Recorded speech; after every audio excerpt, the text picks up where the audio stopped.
I would say stick to answering one problem with your video. No one's going to be helped by having 12 different ideas in that video. So yeah, stick to one topic, make that the solution that you're going to present. And keep your promise that you make, again, with the thumbnail, title, description, those kind of introductory pieces, so that they are going to get the things that you say. Regardless of how many sections you put in there, you want to have one controlling idea, or at least that sort of flows through them.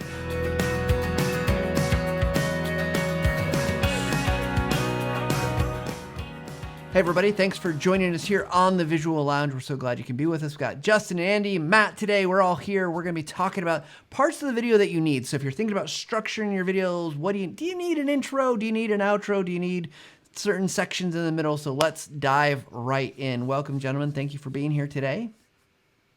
Thank you. Good to be here. It feels like we haven't talked in a while because of our recording schedule, but I'm so glad that we get to talk about this particular topic because I've been thinking a lot of it. We just did a Visual Lounge episode about templating, and I think this falls right in line with thinking about if you're building templates, what do you need to put in your video? And let's start at the beginning because I think there's a notion out there. Do you need an introduction section of your video or not? Any thoughts? I would even say not just do you need an introduction, but what is an introduction, right? So like a good introduction, maybe even I'll specify that because there's an introduction that could be, hi, my name's Andy Owen. I've been making videos for 20, no one cares. Like we can try that. But if they're here on YouTube, for example, and they want to learn how to do a thing, and I sit there, expositing for a while on like who I am and what I do, and yes, people want to know that they're listening to an expert, but that's what lower thirds are for. Hi, I'm Andy Owen. I work in this. Like, I don't need to go into that explanation. So the intro should be, hey, today I'm going to teach you about X, Y, and Z, right?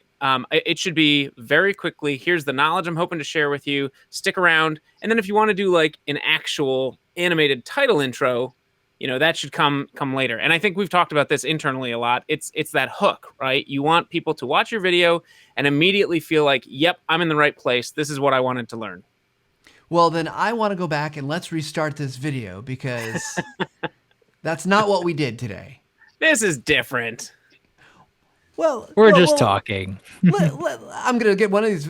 Let's talk about it then. Because somebody's going to be saying like, oh, you guys didn't do what you just said. Well, sure. So let's talk because I think there are times when I think you're 99% of the time, I think you're right, Andy. But let's talk about when does it make sense? Are there times it is okay to introduce yourself or do these other things? Justin, do you have any thoughts particularly about that, or Andy? Yeah, I mean, for me, it comes down a lot to I feel like this is a broken record depending on what we've said, but like it comes down to the intent and who that audience is. So if it's internal video and everybody knows who I am, there's no reason for me to say, hey, this is Justin, unless it's maybe to the company and you're trying to frame yourself up into who you are and why you're talking about the thing you're doing. But if it's just to, a group of people that it makes no sense to introduce yourself. On the flip side, if you are speaking or making a video to a bunch of people who you don't know and the context makes sense for you to present yourself in a way to where, you've got to talk about who you are and who you work for and why you're even there. I'm thinking maybe like a video presentation or something like that. That could make sense. But if you're doing a YouTube video or something, or maybe even a training, it might not make sense in that instance to have to introduce yourself. Yeah, I'm finding, so I've been doing a lot of pre-recorded presentations for events, conferences, right? Because we're not getting together face to face. And I do find that it's not the first thing I say, but I do find that having that introduction is important. Like you said, like I'm establishing a few key criteria. I'm not going on for minutes and minutes, but like, who am I? What's my expertise? Why should they listen to me for this next time? Why should they invest that time with me? So I do think it's important. And I do think there's value in terms of building relationship, right? Like, hey, you go to, your favorite talk show and you want to know the host, right? But we're building that because we're not famous. We're not people who everyone's just going to know. So I do think there's value. But Andy, I agree. I want to go back and just, again, state, I agree. Like, jump into the content. Tell me what it's about. Right. Don't give me your life story because I don't care. Well, I should amend that too, because I'm not saying don't introduce yourself. I'm saying that shouldn't be the intro. That shouldn't be the first thing you talk about, right? The first Mm-hmm. thing is, man, we're so excited today. We're going to talk about X, Y, and Z. Then you've got your title animated intro potentially. And then we've got, for our YouTube videos, I'm doing, hi, I'm Andy from TechSmith, where we help you show what you know, right? We've got the little like blurb. When we were doing Aaron's series of videos for a while on YouTube, it was always, hi, I'm Aaron from TechSmith. And everyone just got used to hearing Aaron from TechSmith. And so I think there is that, like, yes, you need to introduce yourself. You need to obviously state who you are. But where does that go? And I think starting the video off with, and maybe we need to change up how we do this podcast. I don't know. But I was just thinking in particular of terms of our videos are geared towards people who aren't familiar with our content. Now, we have people who subscribe to our channel and like to see the videos regularly, I hope. But, we're trying to answer questions that people are typing into Google. Hey, how do I record my screen? Well, we want to be there with that answer, but they may not know who we are. So, okay, a quick, hi, I'm Andy from TechSmith, where we help you show what you know, shouldn't be the first thing they hear. It should be, I'm going to answer that question you just typed into the search bar. Yeah, absolutely. Right. And I think it goes back to, some other stuff that we've talked about in the past, but this idea that people are going to remember what they hear first.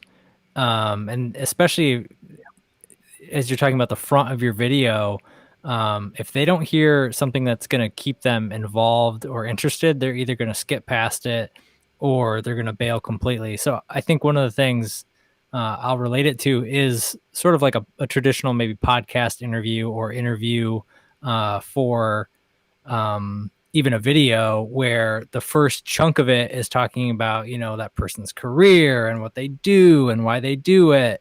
And I'll be honest, every time I listen to a podcast where they start that way, I skip at least to halfway through the interview so I can just get to it because I'm interested in the meat. Well, and you trust that if someone had a guest on their podcast, that the person is a subject matter expert and they're probably going to talk about something worth hearing. So, and again, I don't think you don't say those things, but maybe it's just reversed. I think there's the opportunity, again, depending on the video, maybe you pause that just a sentence. Maybe depending on the other video, you pause that and you talk about yourself at the end and you say, okay, you can find me here. This is where I'm at if you're interested in learning more. I think that can kind of be a more natural state of introduction, is actually to maybe do it at the outro after you've given me a bunch of good, valuable content, to figure out how I can continue to learn more from you. Yeah. Yeah. So that's really good. So we've established kind of the role of the introduction, but let's look at some of the other pieces here, because I think, like the intro is, Andy, what, 6 to 10 seconds of a video maybe? Yeah, it should be.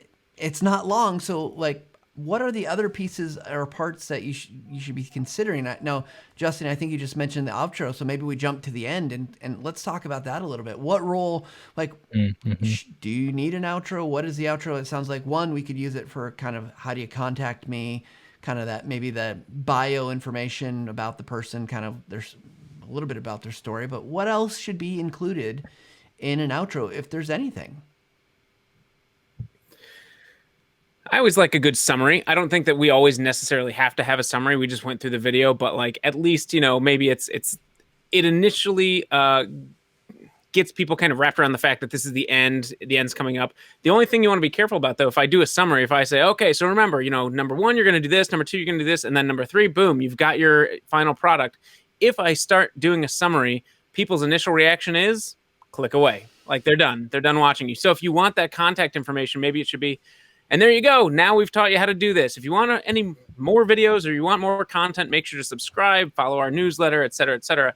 But if you too quickly go back and revisit the thoughts, they know you're done. You're not adding any more value to their process. So real quick, you want to get that extra information that you want, whether it's a call to action, download our product, sign up for our newsletter, or even just the next videos. You want them to move on. In our YouTube series, for example, we try to make sure to leave about 20 seconds of graphic card on the end of the screen so that people have other options to click away to. Because otherwise, YouTube's going to suggest their own content for people to watch off of our channel, which is fine if it's something that people actually want. But we like to suggest things. So like if I did a video about, how to make a lower third, then I'll try and find a tutorial that might talk about animating shapes, from Camtasia, because that's a related topic. And then I'll do another card that's like another video that Andy's face is on. So there's a related speaker. So for me, an outro is, quickly get that call to action in there. And then show them what more content they could watch from you. Again, this is specific to YouTube. So I guess if we're talking just outros, you may want to do some kind of continuous outro that looks like your intro, right? So we've got like similar graphics, we've got similar brand continuity, things like that.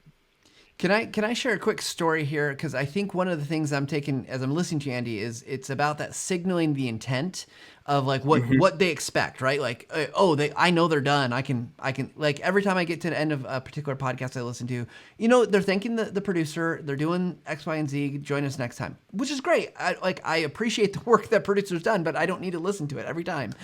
So we made a video for TechSmith. This is a number of years ago, and I've told the story in other places. So if anyone's heard it before, they can skip ahead. But we made it was a marketing video, and we decided to make this marketing video, and I think Justin and Andy, you've probably both seen it, in the stylings of the TV show 24. It was like this action thriller, and it's got like people running. We got this part where the briefcase opens, and like we use dry ice. It was super fun. Like and it's like around this SD card, and it was all about removing green screen. And one of the signals that happened in that video that were done, and I'm putting air quotes here, was that people applauded. There was a presentation, like got to get to this information to the presentation really quick. But in a conference room, people started to applaud. And our view rate, the actual view, you could see this dramatic drop. People stopped watching the video. And I know the timing on this. It was around 37 seconds, 39 seconds. The video was 51 seconds long. Guess where the message was that this is about Camtasia? No. Was at the end of the video. Yeah, absolutely. Yep. And I think, so to your point, Andy, right? Like people are going to pick up on those cues, and inadvertently we might put ending cues. Like this is over. Why should I watch the last 12 seconds of a video if people are applauding and it's done? Well, for us, it was like, well, there's a little small other conclusion on the video and the fact that we can tell you that you can do this green screen thing in Camtasia. But for everyone watching, like, cool story, bro. Like, it was awful. We had put money on this advertisement. It had gotten hundreds of thousands of views, and we realized, oh my gosh, people didn't get to the end. I wonder too, and maybe you guys can speak to this a little bit in terms of like those cues.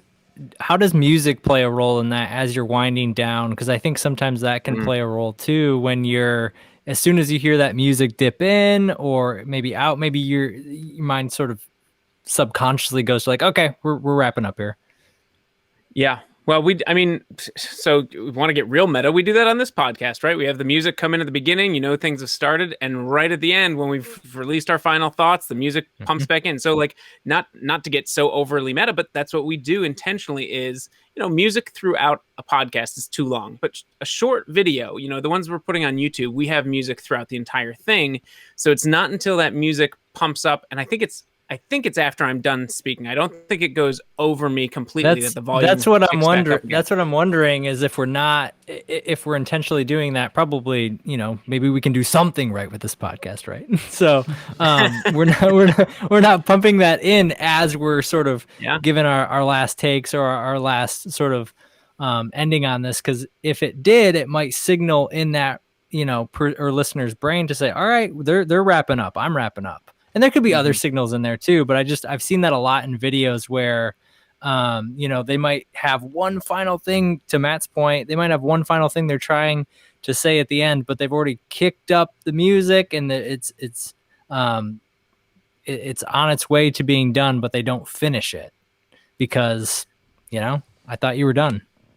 I'm really anxious for you to finish so I can say something. So here's my thought on this, Justin, and I think for everybody listening, it's okay. It's okay to signal to your viewer that there's done. In fact, some ways, it's really desirable. Like, please, is this done yet? Oh my gosh, are they going to just keep going on? So I think there's this value, but it's about, did you get to the thing? Like, is it at a point where it's like, if we're wrapping up and we're saying like, hey, things that we're going to say every single time, like subscribe, review, like things that we'd ask, like we want people, of course, to do those things. but they're not key to the central message, I think it's okay. And you do want to signal people. I do think you want to tell people, like, don't worry, we're going to get to a conclusion, because in some state, you're probably not looking at your device saying, okay, how much more time do I have? Is it almost done? Because you have other things you want to listen to, you have other things you want to watch, you have other family you want to spend time, like whatever you're doing. I think it's a useful cue to let people kind of like mentally say, yeah, okay, cool, we're wrapping up. I can either hang on or it doesn't matter if I go. But you want to make sure that, and just to Andy's point about the end cards on YouTube, right? That 20 seconds of like, here's this stuff that we're going to present to you versus YouTube just presenting something. It's like, cool, we're going to let you know we're going to hang out here for a little bit. There's stuff that's nothing super important is going to happen. And some people will just let it play because it's easy, but otherwise, no. Maybe we can talk about the alternative too. And I see this a lot with not necessarily, YouTube videos or even, but let's say like beginner level video or an internal video where it's just hard stop at the end. Like, what are some little things that we can do to end a video in a better way than like just stop? Because I think like even for me, like I tend to, maybe I'm fading out music and fading out the screen. Like, is that enough? Or do I need to like get an actual outro? Like, I wonder if we can get in the meat there and give some folks tips on how to end their videos better. Man, threw us for a curveball with the internal video communication. Wow. Did you see that coming, Matt? No, I didn't. But okay, so a couple thoughts. First of all, I think if we're talking internal videos, I think video length really matters. People are going to look at that and be like, another 9-minute video. Are you kidding me? 9 minutes? Really? I'm already putting this on 1.5 speed. I hope you know that. Yep. So I think you have to be careful. 1000%. Have to be careful because you don't want to extend your video length longer. But I think if you're ending on your kind of key takeaway, maybe there's something you should say at the end, like, thank the people for watching it. Or, hey, if you made it this far, I'm really excited I hope you thought this was interesting. Give me feedback. I think there's a million ways to do it things that you could say that, an action you want them to take, or you're just appreciative. But I think internally, much more than externally, I'm okay with your hard stop. 100% I'm okay with it because you gave me the information. Now you're letting me just move on. You didn't, I don't feel like it's the same obligation as an external video where I kind of want to ease you out. In this case, boom, you got to the point, you shared out, we're good. But I could be wrong. I think there's probably other thoughts on this. Yeah, I think there's still that call to action. I think the call to action is obviously different. It may be something like, hey, if you have any questions, reach out to me. Thanks for watching. Like, it can be that simple. There's no subscribe. There's no, stay tuned for more videos. God, I hope there's no stay tuned for more videos. Like, it's really just, here's the information. You can click, the link in the email if you want to find the slide deck. Otherwise, reach out to me with questions. Again, though, I know you're wrapping it up. I'm looking at my time and being like, okay, I can duck out of here at this point. And that's okay. If I don't need the information that was in, the slide deck, I have to go find it. Like, if I'm good, I've got the information, I'm feeling confident, I can close out of that. Like Matt was saying, we were talking at one point like it's a negative thing that people might have these intent and these reactions to our intent. It's not. It's absolutely not. It's built into us now. It's, almost psychological for us to be like, okay, I think I'm good here, and move on from it. Right. So I think for internal videos, yeah, Matt said it. You've got the call to action potential, but man, a hard stop people will be grateful for.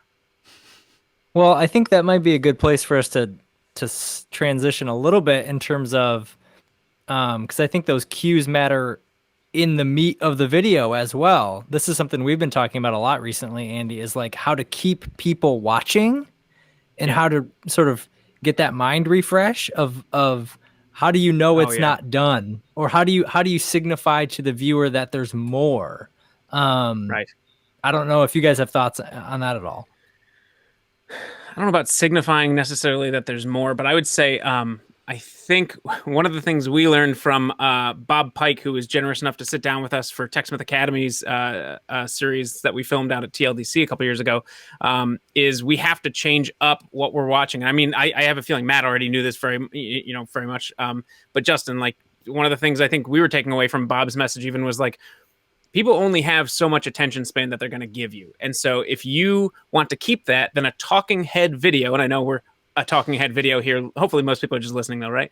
But a talking head video with no change, no interruption, no graphics, no angle cuts tends to let people kind of relax too much and stop focusing. Whereas if you were to change the cut, and this doesn't need to be MTV, we're not changing every 2 seconds, but if you change the angle, if you change the shot, if you show B-roll, which we haven't really talked about much here, but is essentially anything that's not your interviewer's face but footage kind of demonstrating what they're talking about, whether that's screen recording or camera footage, that's something that will pull their attention back in. Now I've got something to look at. Now I've got something to focus on.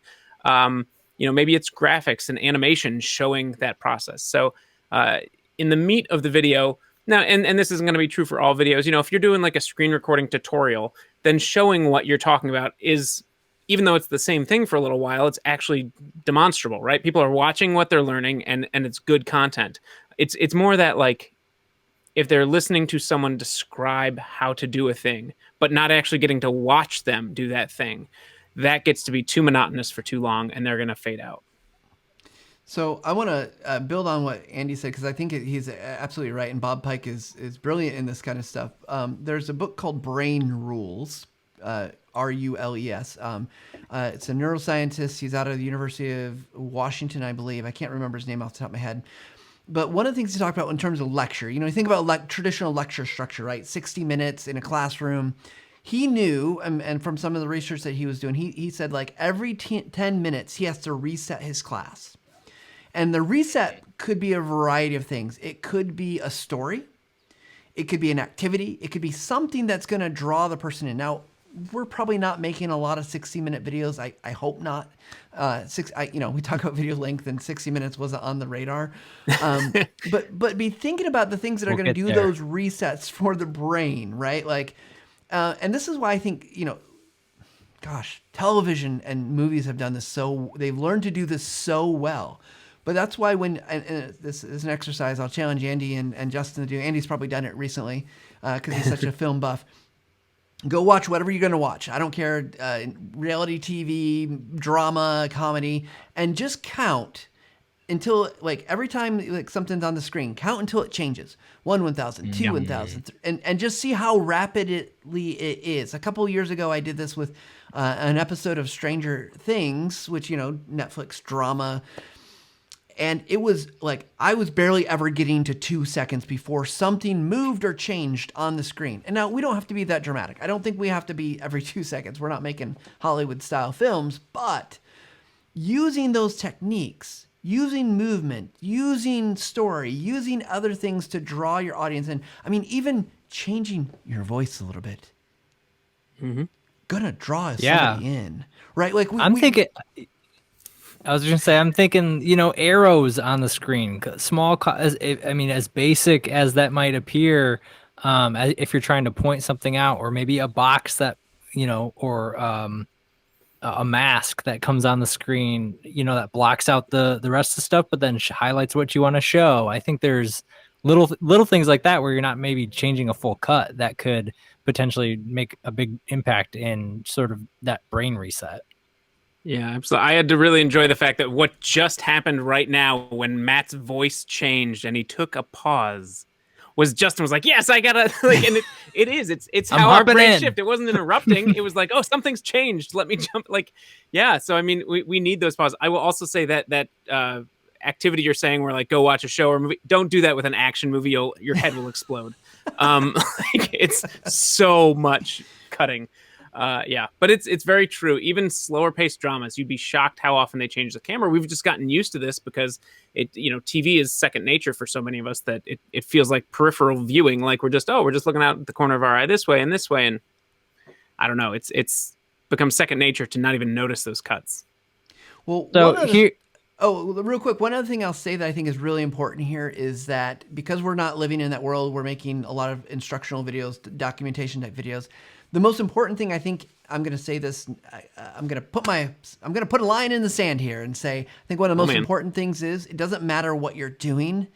It's got to be relevant to your audience, and you've got to have sold it that way, right? Like, I'm not saying you have to sell anything, but sell like your title, description, thumbnail, all that stuff leads up to say, this is the thing. And that's what you're talking about. Nothing else. If we start talking about cat videos today, someone would probably be happy, but probably people are like, well, that's not what they said this episode was about. Right. So I think that's unless most important thing. Yeah, absolutely true.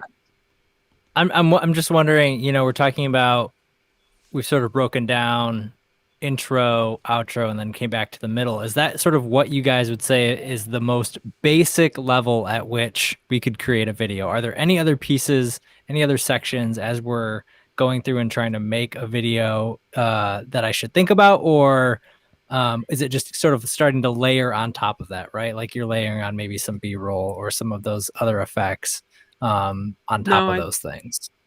I think there's definitely more. I mean, again, we're not Well, talking about Hollywood what productions.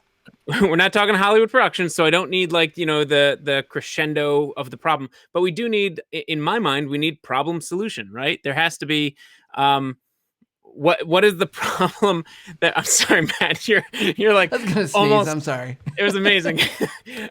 Sorry for those who are just listening, but it was a great visual. No, for the problem solution has to be, what is the pain point that people that got people here in the first place, right? So we talk about the intro. We're going to solve this problem X, Y, and Z in this video. Stay tuned after the break, and then you come back and you're, hi, I'm so and so. Have you ever had this problem and you just don't know how to solve it? You're making a video and you export it, but it gives you this weird error, and you don't know, like, whatever. You should be empathizing or yeah. For some reason, that word just didn't sound right in my head right then. But you should be empathizing with the viewer's pain point. Yeah. And so now we're moving on to the solution. Okay, we're going to show you how to solve that problem. So again, I'm talking pretty much like tutorials here, but in any kind of video where we're helping someone solve a problem or showing someone how to do something, we need to show them that we've experienced that problem and we know how to help them get through it. No, I think that's super smart. And it brings me to even the idea, I think of, for like an internal video, we were talking about those earlier and I threw you a nice curveball, but I think for an internal video, they would be so much better if they followed some sort of story arc. I think a lot of times when you see an internal video, or even when I share one out, it takes a long time, or you're not clear on what the problem is that you're trying to solve, or what you're trying to get across, or what the solution might be. So I think even following that little story arc of, you've got this problem, here's how we think we can solve it, here's what success might look like, here's what failure might look like if we don't do it, sort of setting those stakes for, especially if you're trying to, share out information that could really change or move a business in a lot of ways. I think having that story arc sets up really helps you define what you're trying to get across. And again, it doesn't necessarily fit like the intro outro, but you can fit those pieces in. Maybe your intro, you're going to talk about the problem. The meat of it's going to talk about sort of the main solution, and the back end's going to talk about what success or failure looks like. It could kind of fit in that way. Well, I love that, because I think, you look at all the different stories that are out there and how many of them just basically follow the same pattern with different elements, right? So you can be super creative, but you can also then start mixing those up a little bit. Like, well, what if I tell you what the answer is so that I can get to you to the problem, right? Like, there's ways you can do this. Totally. It makes me think of there's another great author, Nancy Duarte. She was actually someone we interviewed a long time ago when we had a live stream called The Forge. She has written several books. One of them is called Resonate, and Resonate is it's a great read. But one of the things she does in that, she did research, and she looked at several different famous speeches and kind of the patterns that they followed in terms of like story arc. And, Martin Luther King's I Had a Dream, and the Steve Jobs, the initial iPhone launch, right? And one of the things that she's found is that they follow some very similar patterns in terms of this kind of like what's true today, then they'd go to what could be, and then go what's true today, what could be, what's true today, and then they come to this kind of this peak of like the new state, right? Like, oh, so now you got the iPhone or whatever it might be. And I think there's patterns out there that we just need to look at and say, like, if we want to make a more interesting internal video that's going to do the thing we want it to do, because why are we sharing that internal video, right? Like, what's the point? Is it just information delivery? Like, I'm covering my butt, so I need to tell people what this is, or is it we're actually trying to convey valuable information? But you can Right. think about these different patterns and pull in pieces and follow those that can make it more interesting, right? Like in some ways, I think everything we do as video creators, we probably need to step back and say, if you want to do this really, really compellingly, what's a compelling story that you can relate it to? What's a compelling pattern that you can fit this in, rather than just saying, here's the information, which, Right. is classic of every meeting I've ever been in is like, hey, we're going to get around the table and here's the information. But that's not really compelling. It's just like, well, here's the information. I know I'm an adult that needs to be responsible for that. So I have to keep my job, but it's not compelling for me enough to necessarily want to watch that as a video. Yeah, Yeah, I I don't think don't I was know going to if- relate. Oh, sorry. Nope, go ahead, man. I didn't think I was going to relate this necessarily to internal videos, but like I do think there is something about like Hollywood films that we can, to a point, like you were talking about Steve Jobs' speech, MLK's speech, any speech that has that, here's how things are, here's how we're hoping to make things going forward, and here's what we're doing to bridge the gap, brings in two elements of good storytelling, which is desire and conflict. Right. So desire is, I want to make this thing. I want this to happen. I really want this goal to be achieved. Conflict is what's stopping you from having that happen. And we need to be able to bridge that gap with the video that we're, putting out there. So hopefully if it's an internal share out, the desire is where we want the company to be, what we want to be true. Conflict is the technology doesn't exist yet. How are we going to make this happen? And the bridging that gap is, well, we're really excited to share this new idea that we have and this team that we're forming. And suddenly now people are like, oh my gosh, I was on board with that desire. I'm bummed about that conflict, but this is exciting because we're going to solve this problem. Yeah, I love it.